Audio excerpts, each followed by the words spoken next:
Every year, Hallmark fills us with the traditional small-town hot cocoa-fueled romance stories that we all love. This year, they produced 24 new Christmas films, and I watched them all. That comes out to almost 48 hours with commercials of my life spending watching these films. Included in this list are the 24 movies shown on the Hallmark Channel. It does not include any of the Christmas series, and with the lack of exclusive Hallmark Plus films, we get less than half of the movies from last year, ranked from the worst to the best. So spoiler alert, if you haven't watched these films,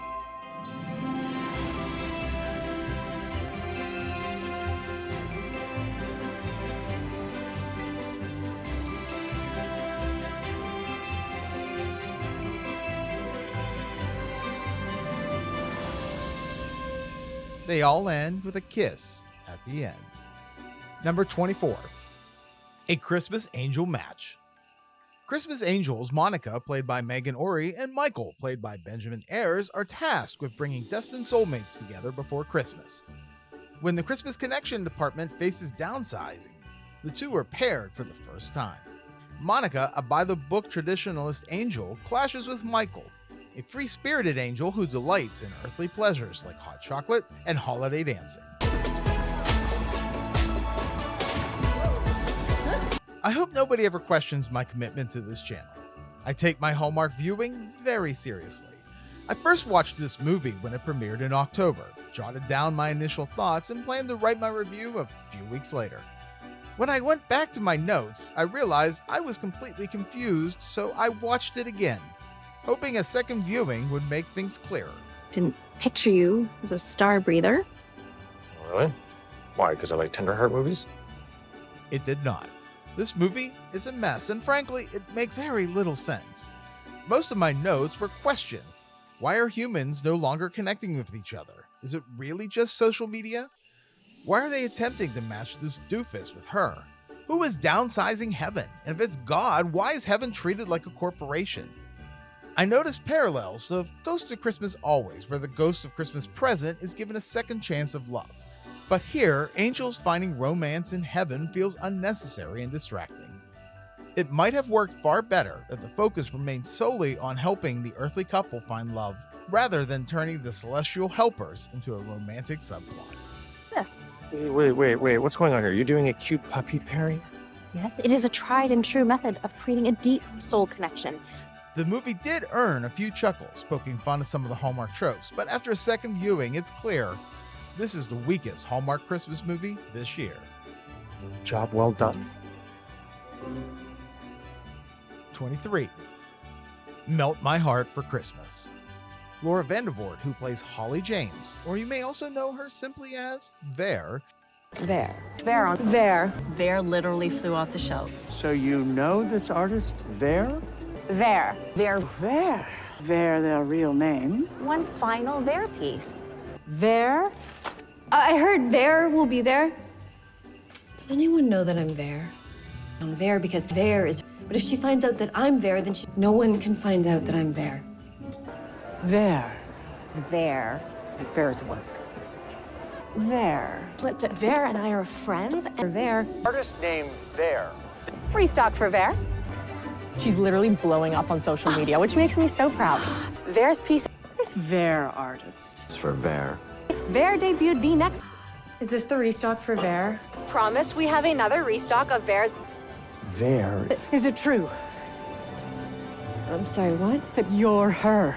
Who? Like Vare's work. It's Bianca's assistant. Who is Vare? To be Vare. It's with Bianca and told her I was Vare. Vare. Finally exposed Vare's identity once and for all. But thanks to Vare, you use your real name. I'm sorry I didn't tell you that I was Vare. What do you say, Vare? No name, nobody. What are you? I'm Vare. Is an ambitious glassblower dreaming of exhibiting her work at the Fern Grove Fair.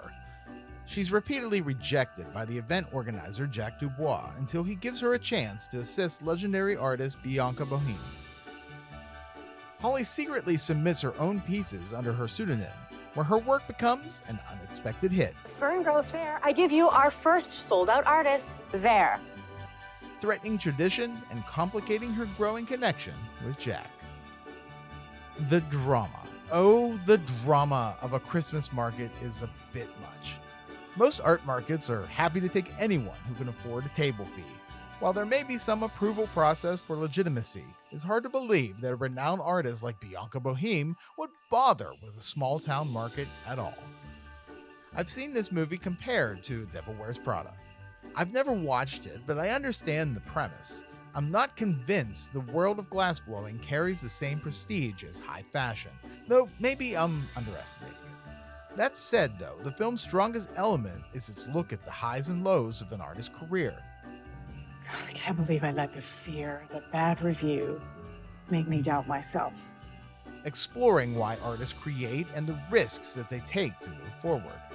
What's missing is any real sense of romance between Laura Hawley and Stephen Hazar's Jack. Yet we're expected that she finds this dynamic appealing. While there is a visually pleasing glassblowing scene meant to be romantic, I didn't see much in the way of any hearts being melted. 22. The Christmas Cup. After a knee injury puts her military career in jeopardy, Staff Sergeant Kelly Brandt, played by Rihanna Fish, returns home for the holidays. Encouraged by her family, she agrees to lead her hometown team in the annual Christmas Cup, rebuilding the squad with help from Fire Captain Gwen Stokely. You know what shouldn't be taken seriously? A small-town Christmas competition where people race to untangle lights and chug eggnog. It's goofy. A friendly rivalry filled with low stakes holiday games is exactly the kind of premise that works for a Hallmark movie, and this one starts off in that spirit. Where the movie stumbles is how it treats Kelly's career. After years of service in the military, a job she clearly loves, the idea that she would so easily give it up for a man she's only recently reconnected with feels wrong, especially when that man shuts down her welcome home Christmas party in the beginning of the film. Excuse me, everyone. If I could have your attention, I need you to gather your belongings and head for the door. Party's over. It's a disservice not only to those who serve, but also to women who already struggle to be taken seriously when it comes to career ambitions. What I don't want in a Christmas competition movie is a heavy-handed reminder about the importance of serving your country or being an essential worker. The film tries to balance a silly fun premise with earnest messaging about how much of these careers really matter, yet the characters' actions often suggest otherwise. We've asked to believe in a firefighter whose Christmas tree blocks the firehouse doors and a woman who walks away from a military career without much hesitation. If the movie had leaned fully into the absurd holiday competition instead of undercutting it with this conflicting messaging, it might have been far more successful. 21. Christmas on Duty. Captain Blair Birch is at the top of her class, competing against Josh, the son of her dad's longtime rival. Their friendly family feud has turned into a full-blown rivalry at Quantico, where both fight for the #1 spot. After graduation, they end up at the same infantry unit, and their competitiveness quickly gets out of hand, leaving their commander covered in frosting and earning them a 24-hour Christmas duty together. My office, Monday, 0800. When a snowstorm threatens delivery to gifts of military families, Blair and Josh must team up to save Christmas. Last year, Janelle Parrish starred in Sugar Plum, one of the best Hallmark Christmas movies of 2025. She was fantastic as the over-the-top, straight-out Hallmark-type movie lead actress. That movie had smart writing that allowed Janelle to really create a unique and memorable character. Lot of princes. You'd be surprised how many of them are just walking around disguised as commoners, especially at Christmas time. This film, however, feels like a step down for her. Parrish does her best, but the movie just doesn't rise to her level. Her chemistry with Parker Young was fine, but his character spent most of the movie focusing on his father, then Blair. Even though they're supposed to be on a mission, the story makes plenty of detours for Christmas parades, festive snacks, and a Santa and elf dress-up, all while the characters stress the importance about getting back on time. Great. And we should get going because we have to get the truck back on time. Deliver the presents by Christmas morning. Yeah. Their commander scolded them for being late, but honestly, they deserved it. I know it's a developing relationship story, but they spent half the mission goofing off. Their commander gives them a second chance, but they didn't learn from their mistake. Instead of delivering the toys right away, they have a snowball fight with their fathers, delaying the delivery of the toys once again. The movie's tone is all over the place. Part military drama, part family rival, part holiday silliness. It tries to balance serious themes against goofy hijinks, never quite finding its footing. And don't get me started on that big snowstorm they're supposed to need that truck for. Oh, look at these dangerous roads. I couldn't take this movie seriously, and I'm not sure the movie did either. Set. Hold on. 1 second. What? What's this right here? 20. A Royal Montana Christmas. Princess Victoria of Zellarnia, played by Fiona Gumbelman, needs a break from her royal duties. She returns to a Montana ranch her father once took her to as a child, hoping to relive that experience. There, she meets Huntley, the son of the ranch owners, who introduces her to the rustic, down-to-earth life that I guess she's been missing. As the two grow closer, Victoria finds herself questioning whether her future truly lies in the royal world. I expected this movie to follow the classic royal formula. The princess hides her identity, the truth causes a brief breakup, and the couple reunites just in time for a magical ending. Instead, this one kind of surprised me. Halfway through, Victoria openly admits that she's a princess. A princess? Yes, exactly. Sorry? A princess. Are you saying that you're, Princess Victoria? Well, my official title is Her Royal Highness Victoria Theresa Maria Olivia Eva Thiessen, Princess of Zellarnia, daughter of Charlotte and Olivier, and heir to the throne. I see why you go with Victoria. And Huntley, he doesn't even blink because he's already falling for her. What I didn't expect was for the movie to shift into planning the event, movie disguised as a royal romance. Hallmark royal movies are divisive, and while I usually enjoy them, when they're bad, they're really bad. Unfortunately, this one falls into that category. It also felt like the odd choice for Hallmark to kick off the Christmas season. The title alone had me dreading it. It's just not good, but I was still excited for the season to start. While it's far from the worst royal movie, it wasn't the strongest way to begin the 2025 Christmas movie lineup. 19. The More the Merrier. Alice, played by one of my favorite actresses, Rachel Boston, is a dedicated ER doctor at a small rural hospital. Each year, she volunteers to work the Christmas Eve overnight shift to keep the spirits bright and spread some Christmas cheer. Whatever happens, whatever the night brings, it's Christmas.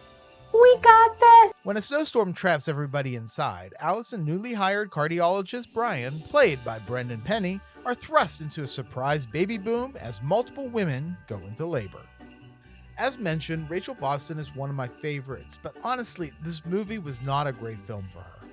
I met her at ChristmasCon years ago, and she is lovely as a human being as she is in these movies.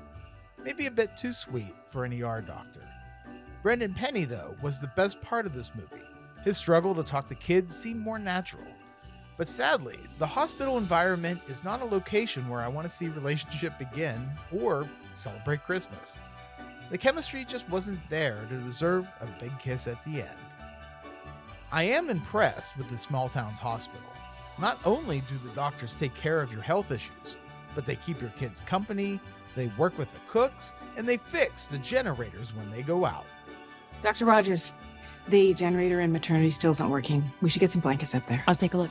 You think that's a good idea? Yeah, I'm actually handier than I appear. Watching this movie, I had to suspend some disbelief. Nothing that happens in this movie is a reality, and even worse, it's lacking any kind of Christmas feels. Last year's Christmas on Call, while not perfect, was a bit more of a realistic view of the life of an essential worker, spending their holidays taking care of the public. If I had to guess, real ER doctors would be insulted by this portrayal. But this is Hallmark, where spending the holidays with loved ones in ER is fun. Come, give birth, get all the x-rays you need at Pine Ridge, where the staff makes you feel like family. What are you doing?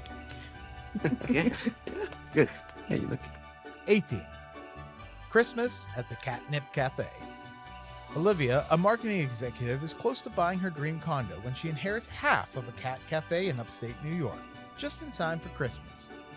Hoping to sell quickly, she clashes with veterinarian Ben Kane, played by Paul Campbell, who owns the other half and is determined to keep the cafe open as it helps find homes for stray cats. The two strike a deal. Olivia will help plan the holiday fundraisers while Ben considers selling after 3 weeks. Paul Campbell is a major asset to Hallmark, not just as an actor, but as a writer behind some of the network's strongest rom-coms, including 3 Wise Men and a Baby, Christmas by Starlight, and An Unexpected Christmas. Those films lean heavily into comedy, which may be why I unfairly typecast him this way. Still, it made this movie's lack of actual calm especially disappointing, giving its playful title and rom-com setup.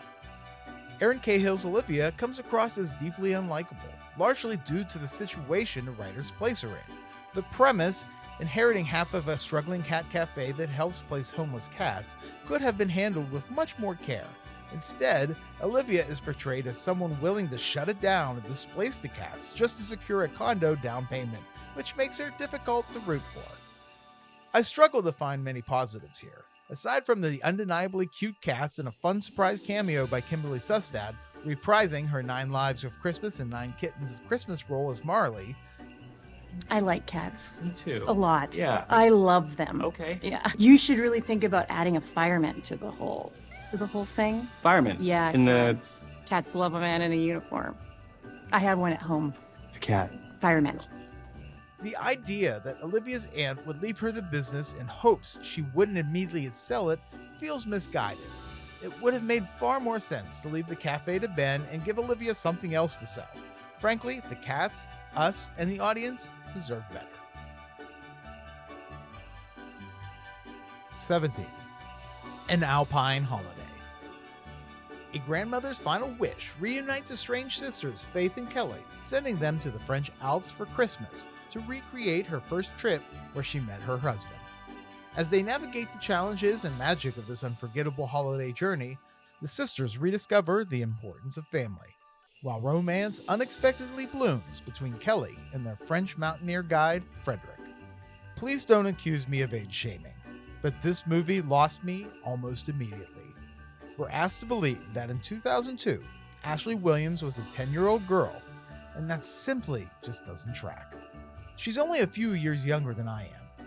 In that year, I clearly remember Ashley Williams starring in from the short-lived sitcom Good Morning Miami, and a few short years later as the potential mom on How I Met Your Mother. Ashley Williams still looks fantastic, and I look forward to her Christmas movie every year. There's no need to pretend she isn't in her 40s. No one cares. She's one of the strongest actresses that Hallmark has. What's frustrating is that this kind of age blurring feels unnecessary, as if this story only works if women are made to seem younger than they are. These characters are clearly adults with full lives, and that should be embraced, not rewritten. Beyond that, the movie just wasn't for me. I don't love the idea of people planning a vacation on someone else's behalf and insisting that they go. Their grandmother's final wish to revisit the places where she met her husband and fell in love is meaningful, but it's her story, not her granddaughter's. While the gesture is sweet, the movie would have been stronger if the sisters themselves chose the trip as a way to heal their strained relationship. The sisters fight constantly and clearly don't get along, and while they occasionally enjoy the trip, they're also pulled back by their real lives. These lives belong to women in their late 30s and mid 40s, and while there's absolutely nothing wrong with that, in fact, acknowledging it honestly might have made the story more compelling. 16. Tidings for the season. I'm Adam Cade, and coming up tonight on KCYD. BJ Britt is Adam Cade, a serious local news anchor who befriends Robbie, a 10-year-old news fan who encourages him to start reporting on the good in the world.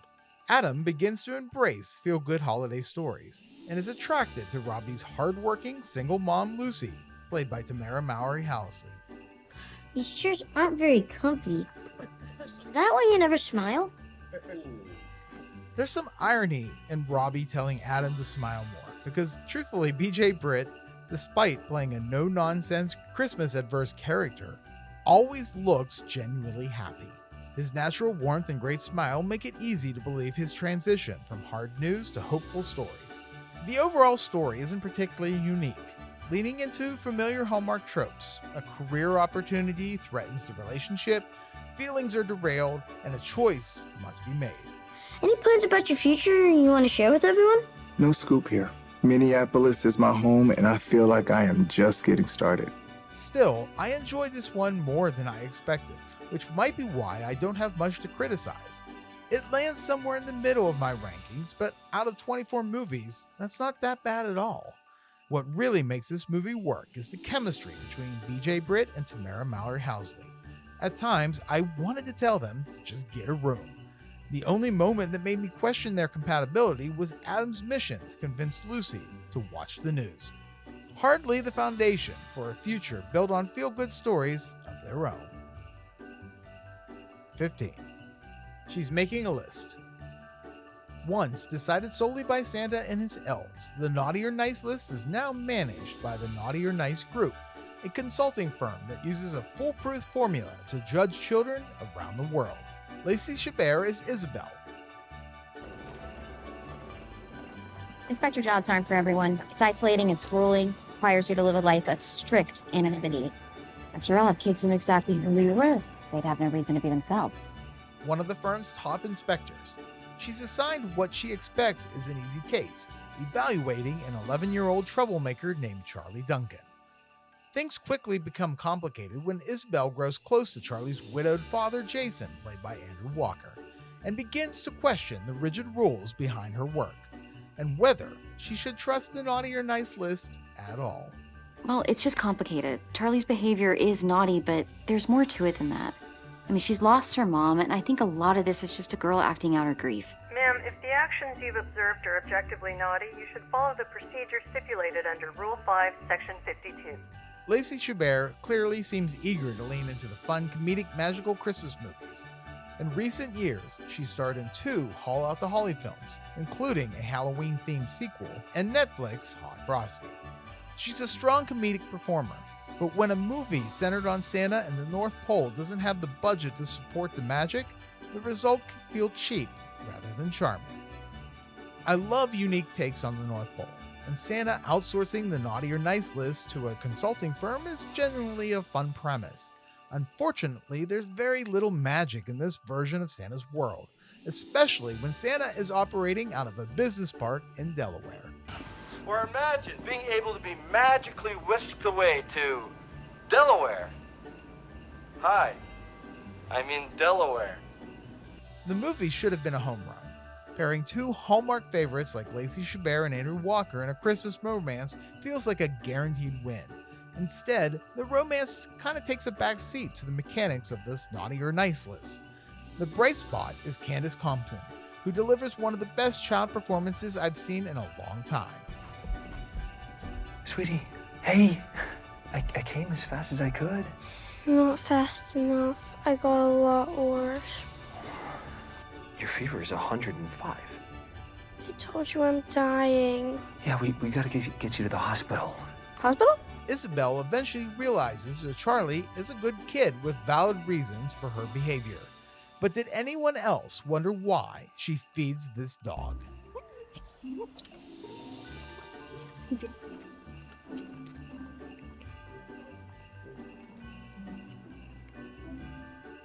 14.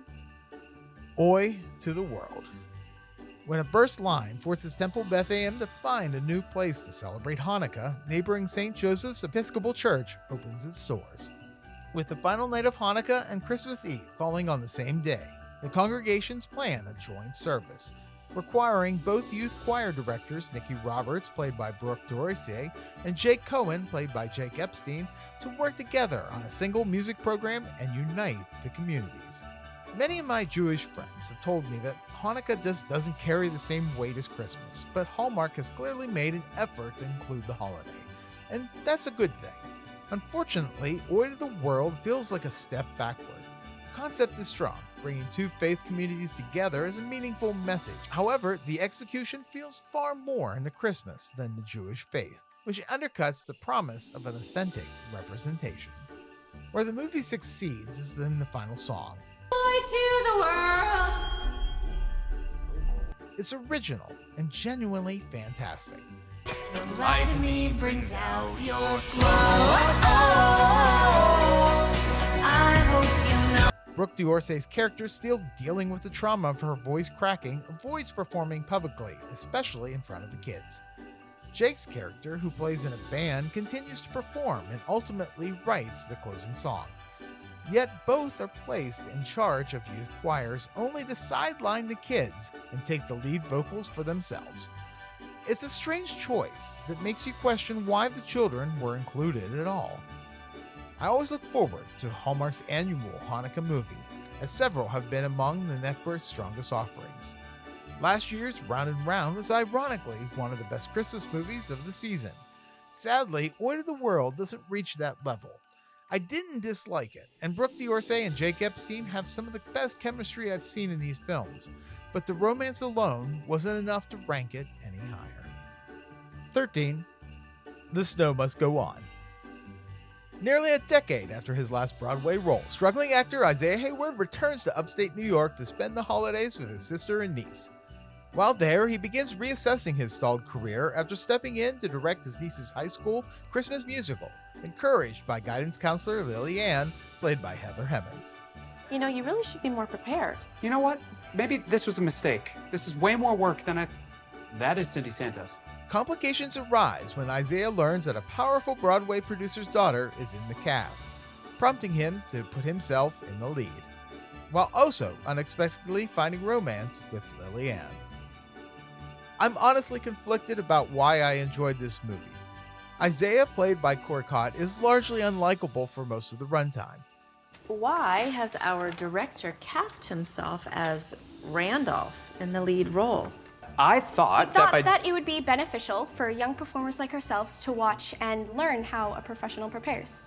He's kind of selfish, he's a little egotistical, and he's more focused on reviving his own career than supporting these kids he's supposed to be mentoring. While he eventually comes around, it's hard to root for him, especially when even the Broadway producer mom seems more invested in her own agenda than her daughter's talents. So who exactly is looking out for these kids? That said, Corey Cott and Heather Hemmings have solid chemistry, though it does feel a little awkward when it plays out during school hours.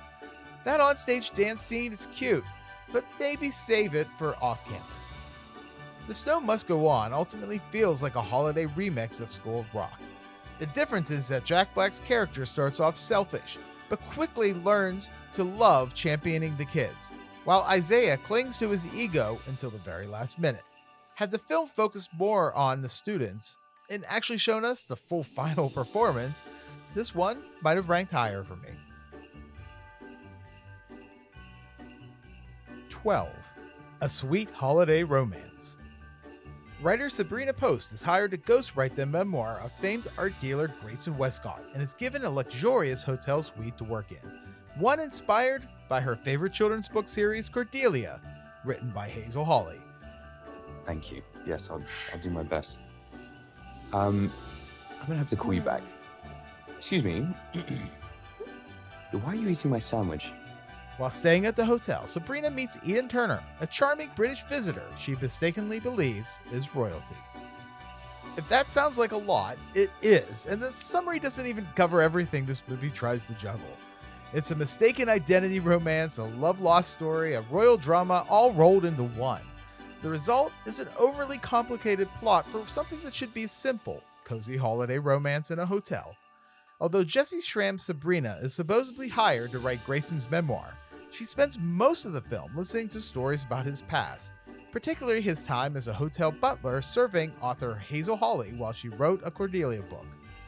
Through these flashbacks, we watch a younger Grayson fall in love with Charlotte, who is ultimately revealed to be the queen and mother of the Lord Braxton.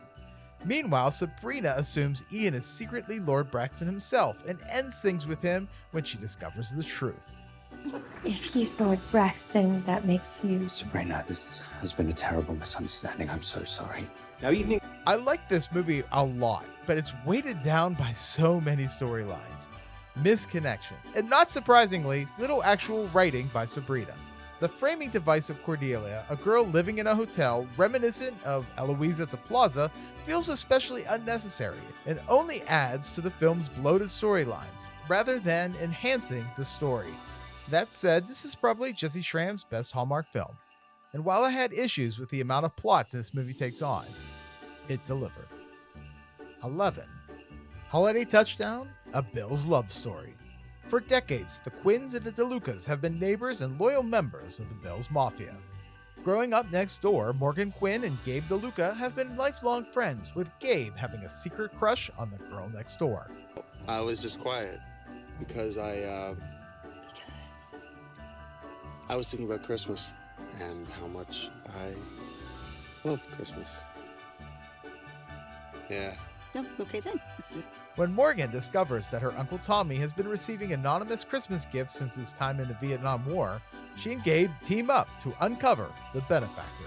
As they search for his benefactor, they begin to grow closer. I'm honestly not sure which premise I like less. A Christmas movie built around a football team, or a Christmas mystery where the romantic leads spend most of their time examining store receipts. I do, however, love the idea of Morgan's uncle, played by the always great Joey Pants, having a secret Christmas benefactor. What I didn't love was how the movie goes about solving that mystery. Morgan and Gabe grow closer as they investigate Tommy's mysterious admirer with the help of their Bills Mafia community. Unfortunately, they spend an absurd amount of time tracking down clues that could have been resolved by simply asking Tommy a few direct questions. When the truth is finally revealed, that the benefactor is a woman Tommy dated before the war, he's given the chance to thank her. Mia deserves to be honored for her service. And in my eyes, and in the hearts of my entire family, we know that Mia is our hero. Even though she prefers to remain anonymous. It's a genuinely satisfying and emotional resolution, and honestly, far better than a magic football helmet or hat. What isn't satisfying or particularly realistic is the ending, which features several football players, most of whom I couldn't identify, but showing up to play football with the family on Christmas Day. It feels like pure fan service aimed squarely at the Bills fans, who will likely eat this up, but for everybody else, it's really just the cast that carries this movie. I'm not a sports fan, and while I surprisingly enjoyed last year's Chiefs love story, I assumed that was a fluke and fully expected this movie to be a mess. Turns out, I didn't hate it. I actually really kind of enjoyed this movie, but I'm officially reached my limit on these NFL football Christmas themed movies. 10. Three Wisest Men. The Brenner brothers return for a third film. Luke is expecting twins. Taylor is debating a major out-of-state job offer, and Stefan is trying to plan his wedding. Their holiday stress spikes when their mom announces she's selling the family home, making this their final Christmas in the house. Between surprise in-laws, critters hiding in Christmas trees, and a reluctant mall Santa, the brothers have to tackle adulthood like never before.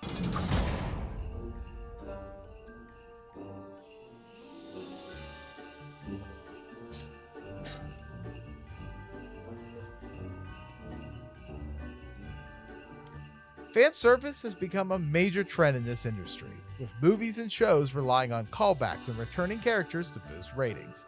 A year after the sequel to Three Wise Men and a Baby, Hallmark releases a third and possibly final Brenner Brothers Christmas adventure.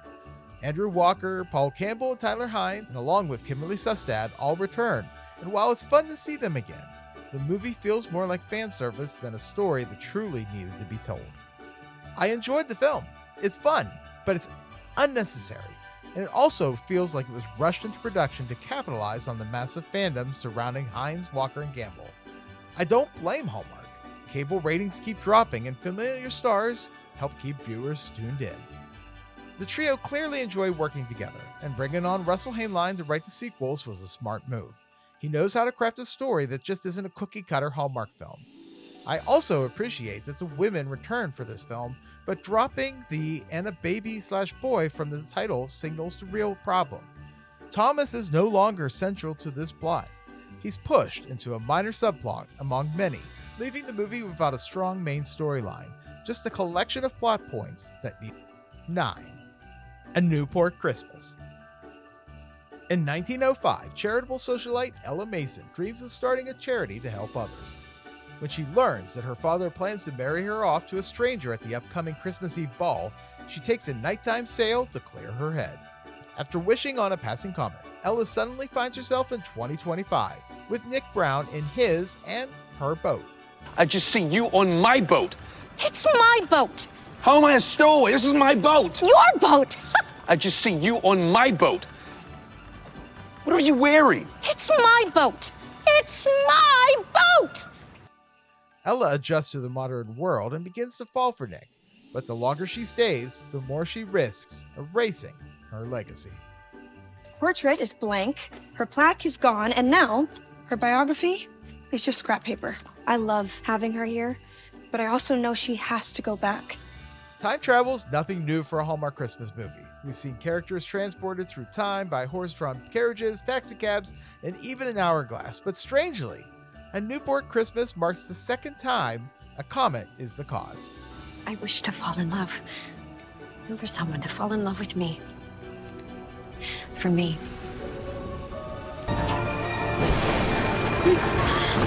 The first was 2016's A Journey Back to Christmas, where Hannah was sent to the future by a Christmas comet. While both films share that celestial twist, there's a key difference.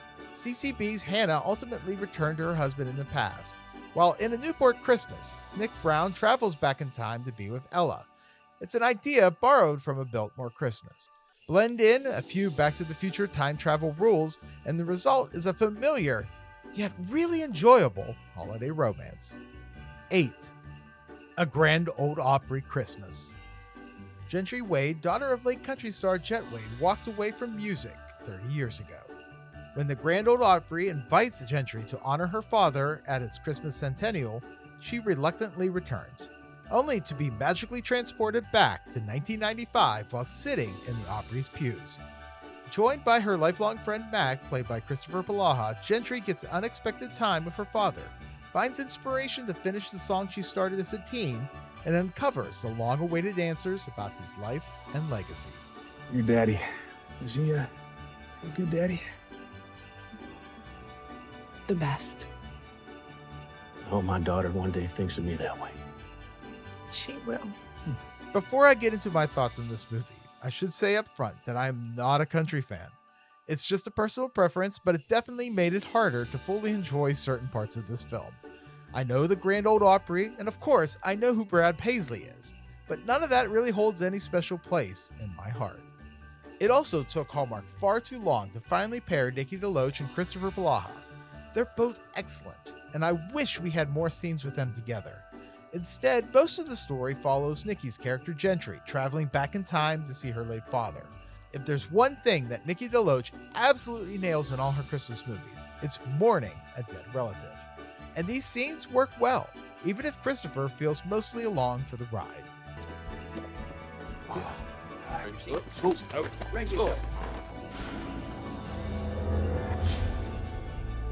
The movie worked for me overall, but I had so many questions. Did Rita and Vaughn know she went back in time? Were they involved somehow? Where did Nikki DeLoach's and Christopher Palaha's different clothes come from? If they bought them, how did she pay for anything since her purse didn't travel with her? And how was she able to bring the guitar back, but not her purse to the past? Despite all that, I really did enjoy the film. I love time travel stories, and this one handled the mechanics pretty well, but I think they really fumbled the ending. Gentry's whole arc is about struggling to pursue her musical dreams. She wouldn't even stand in the stage circle until she felt she earned it. Yet, at the end, older Vaughn brings out Brad Paisley to perform her song instead of letting her sing it. Here's how it should have ended. They discover a recording her dad made of that song. Because of course, his whole reasoning for not touring is that he just liked to record. They play it, and Gentry sings along live, finally stepping into the circle, ending with a kiss from Chris's character. 7. Single on the 25th. Christmas isn't exactly Nell Duke's favorite time to be single, especially when she's surrounded by couples. After her family cancels their holiday plans, Nell finds herself spending Christmas on her own. Determined to make the most of it, she teams up with her neighbor Cooper, a proudly single financial analyst who offers Nell tips on how to survive a solo Christmas. As they spend more time together, Nell begins to embrace her independence, while Cooper slowly starts to question his growing attraction to her. We all fit in somewhere. Because the bird that swims catches twice as many fish. Single on the 25th is a rare Hallmark movie that openly explores a woman who is mentally and emotionally struggling with being single, made to feel broken simply because she's alone and searching for self-acceptance.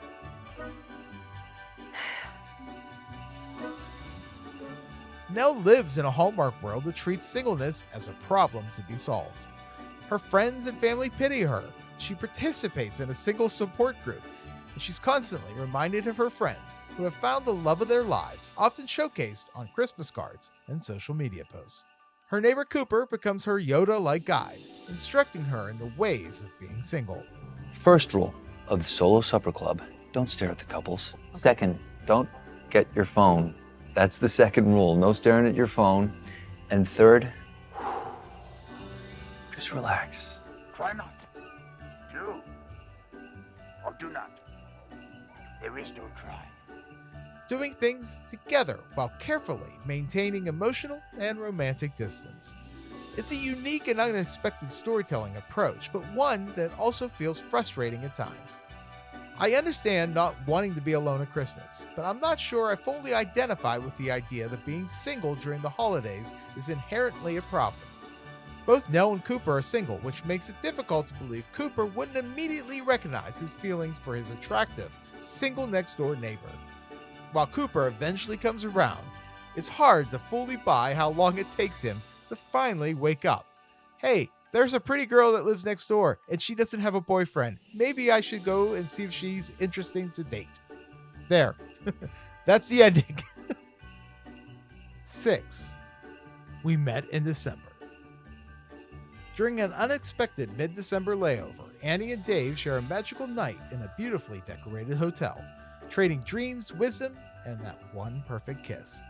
But without exchanging numbers, they part ways and return to Chicago with only a few holiday clues about each other's lives. Their separate searches spark personal growth, inspiring them to reshape their lives and make this Christmas meaningful for themselves and the people that they love. In recent years, Hallmark has been branching out with fresher Christmas story ideas, and it's paying off. We Met in December takes this classic misconnection setup and gives it a unique Hallmark twist, using flashbacks to unfold the magical night that Annie and Dave first met.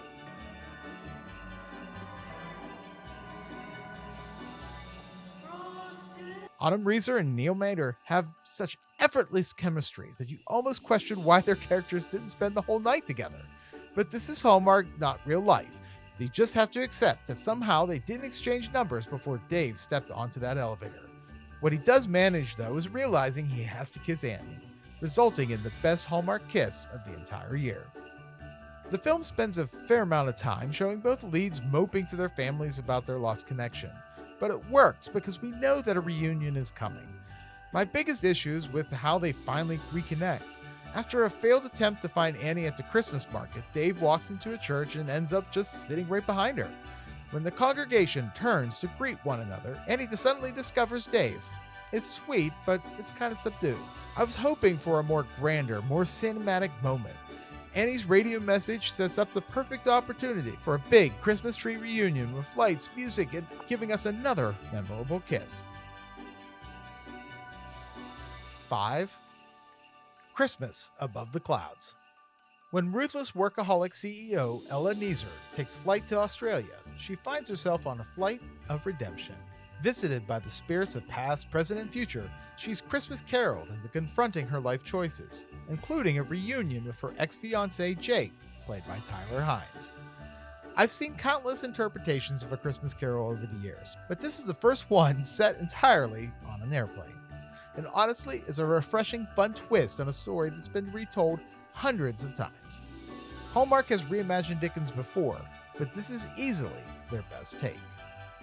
The ghosts of Christmas past, present, and yet to come appear as the flight attendants and the airline captain whisking Ella off to the plane to revisit her life. They use everything from safety wands to seatbelt demos to shift between the scenes. It's a clever touch that fully commits to the airplane theme. The film tosses in a lot of pop culture nods, like Oliver Twist's "Please Sir, May I Have Some More" gag. Please, sir, may I have some more? More? Math problems. Oh. With other Dickens Easter eggs.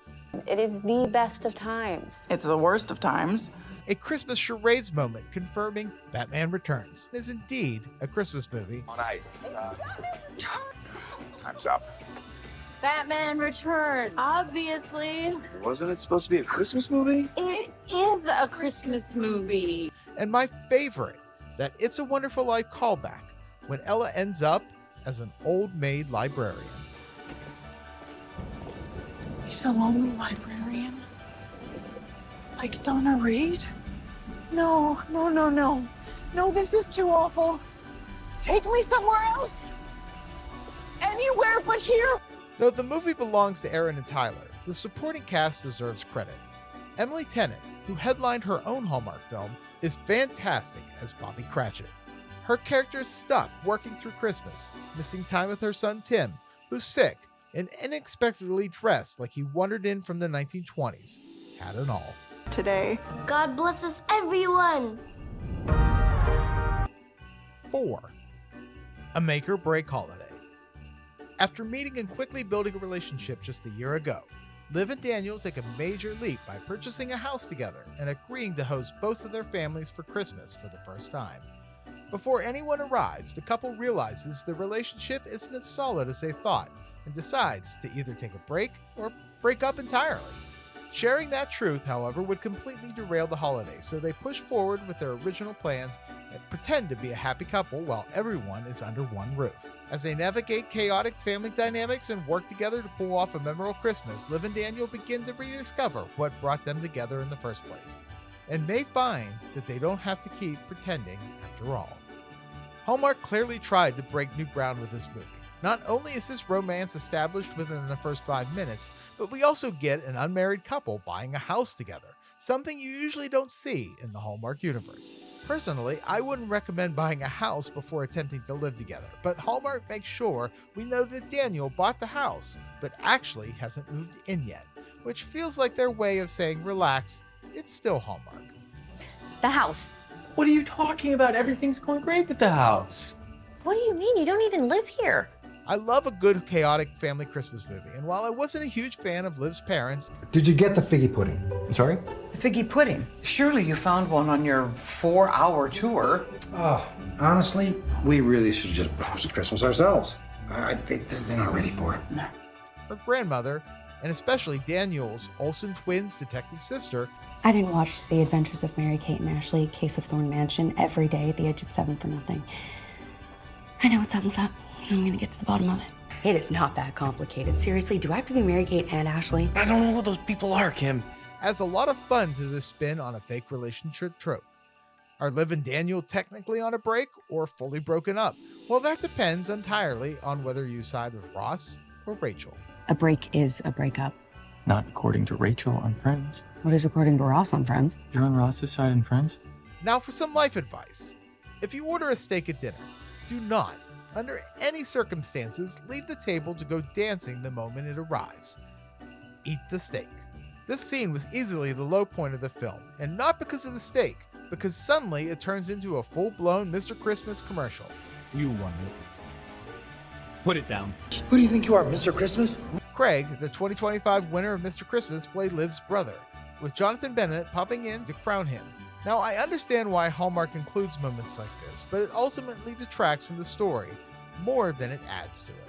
Every year, one Hallmark movie manages to surprise me with how good it actually is, and Make or Break Holiday is that film.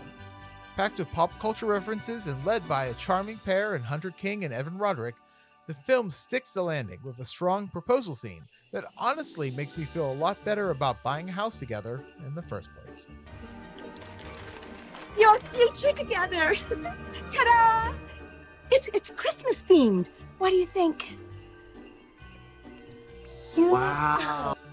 3. The Christmas Baby. Just days before Christmas, Erin, played by Allie Liebert, discovers a baby boy left at her workplace with a note addressed to her and her partner Kelly, played by Catherine Burrell. Thrust into parenthood overnight, the couple must quickly learn the demands of caring for a newborn as the search begins for the baby's mother or a permanent home. As the season unfolds, they find themselves falling in love with parenthood and questioning whether this temporary arrangement could become their forever family. Alright, let's get this out of the way. If you choose not to watch this movie because of your personal beliefs, that's your decision. You're missing out on not only one of the best Hallmark movies of the year, but also a heartfelt story about two women being authentically themselves and offering love, stability, and safety to a child abandoned by his mother. Why don't you tell me a little bit about why you want to be a parent to Nicholas? I didn't think that I could love anyone this much. I mean, the things that I would do for that little boy. Nobody warned me about this feeling, Mr. Thayer. I don't know if I would have believed them if they had. And I know that Nicholas doesn't belong to us. Not yet, at least, but I belong to him. And it is simultaneously the most terrifying and one of the greatest things that has ever happened to me. And that's the one concern I do have, strictly within the Hallmark universe. It's the alarming number of babies just being abandoned. This isn't the first time a child has been left with essentially complete strangers. Thankfully, Hallmark continues to surround these stories with men and women willing to step up and provide care, love, and protection. The Christmas Baby focuses on the anxiety of becoming parents, which is exactly why this film resonated so deeply with me. I remember driving my daughter home from the hospital, terrified that we were going to mess everything up. I feel like he's our family. Yes, our schedules, our life, it would all change a lot if we became parents. But you and me, our love, it would only grow. I believe you. You want to try and get our boy back? Yeah, I really do. Yeah. That same fear and hope is reflected beautifully through Kelly, especially as she comes to terms with her desire to adopt Nicholas.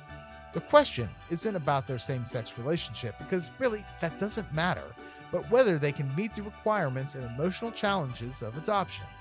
Thankfully, they have Betty, played wonderfully by Barbara Niven, firmly in their corner, and she absolutely shines. Not every Hallmark Christmas movie needs to revolve entirely around the holiday. Sometimes Christmas works best as a backdrop, enhancing a story about love, growth, and building a family. The Christmas Baby is a sweet, heartfelt reminder that the season is ultimately about love, and sometimes that love shows up when you least expect it. 2. A Keller Christmas Vacation.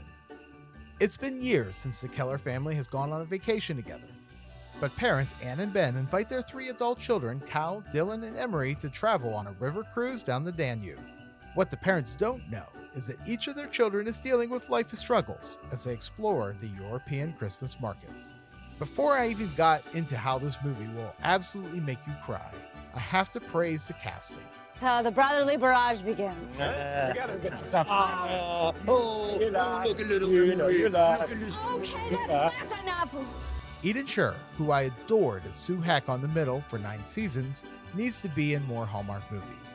She's fantastic here, with sharp comedic timing that plays perfectly off of Jonathan Bennett, who also helped develop this story. Add in Brandon Routh, cat-free this time, and the 3 of them genuinely feel like real siblings. Will you excuse us for just 1 minute? We're all out of options. I say we do it. An off-the-grid mountain hotel? I've seen this movie before, and it usually airs around Halloween, not Christmas. Red flags abound. Okay, if we get there and something seems off, we bail. I'm the oldest. I'll protect you. Ew. We'll protect you. I may not have been a collegiate athlete, but you should see what I can do on a Pilates reformer. We are going to stay right here in Regensburg and take our chances with the elements. We go with Fräulein Hilda.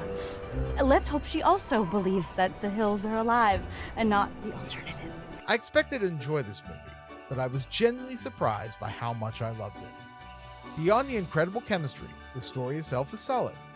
Hallmark movies often have little flaws I'm willing to overlook, but here, I didn't find much to question. Everything clicks, and each sibling's struggles are thoughtfully resolved. And honestly, I dare anyone not to choke up during the scene where their sons help their father, who has Parkinson's disease, ice skate at the end. Don't worry, Dad. We got you. Joy to my world and through the sky.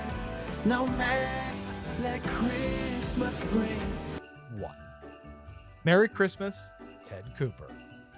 Ted Cooper, a weatherman with a streak of disastrous Christmases, returns home determined to change his luck. After an injury sends him to urgent care, he reconnects with Hope Miller, his high school crush turned doctor. Ted hopes his budding romance signals a holiday turnaround, but his Christmas bad luck isn't done with him yet. Thankfully, with Kate, Ruth, and Hope by his side, he finally overcomes the chaos and enjoys the Merry Christmas he's been waiting for. Yeah, snow falling like confetti, the y'all step out looking ready, we outside. Yeah. Robert Buckley created the idea for this character of Ted, and along with writer Russell Hainline, crafted a unique and refreshing holiday story that we've never seen before. The movie starts off with Ted and his news co-worker, led by Brendan Penny's anchor Ken, placing bets on what may happen to Ted this Christmas.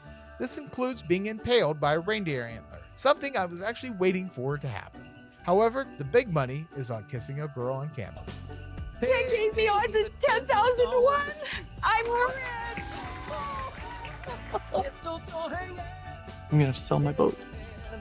Hainline's strength is to bring the calm to these rom-coms. Even though the humor is contrived, I didn't question why Ted didn't look for his luggage and continued to wear the college girls' clothing.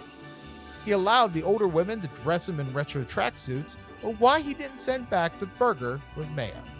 Burgers. Everybody here loves you. I'm sure they'd love to fix it for you. It'd be no problem. Oh, it's fine. Really. The biggest question, though, is not why he eats peanut butter gingerbread cookies, even though he's allergic. It's why in the world this girl would put peanut butter in gingerbread cookies in the first place. Hainline's humor works for me, and while some may not catch his inclusion of pop culture references, Certainty of death, small chance of success. What are we waiting for? Gimli. Who's Gimli? What? Are you kidding? From Lord of the Rings? if Ted Cooper is always optimistic, Kimberly Sustad's ironically named Hope is anything but positive. Opposites attract, but Hope is not so sure of anything. This includes jumping to conclusions when another woman answers Ted's phone. This leads to a third act misunderstanding that Hope even realizes was a dumb thing to get mad about in the end. Ruth, she called this. It's a classic misunderstanding. When you thought I got the note and then I didn't call you, were you worried? Yeah, I was worried that you were having second thoughts, but now I'm glad that we cleared it up. It's a trope that's in all of these movies, and having Hope admit it was dumb is just good writing. Robert Buckley delivers one of Hallmark's best comedic performances as Ted. Naturally, awkward, endearing, and impossible not to root for. His chemistry with Kimberly Sustad's more guarded, realistic Hope is spot on. Hope has been Ted's lifelong crush. You want him to avoid another misstep, and finally allow Ted Cooper to have a win. So that's my ranking of the 2025 Hallmark Christmas films. Do you agree with me, or do you think I made the wrong choices? Well, let me know in the comments below. I'm sure you will. For the most part, the movies were fine. Very few of them disappointed me, and I did miss the quantity, but perhaps quality was Hallmark's focus. I'm the Christmas aficionado, and remember to stay off the naughty list.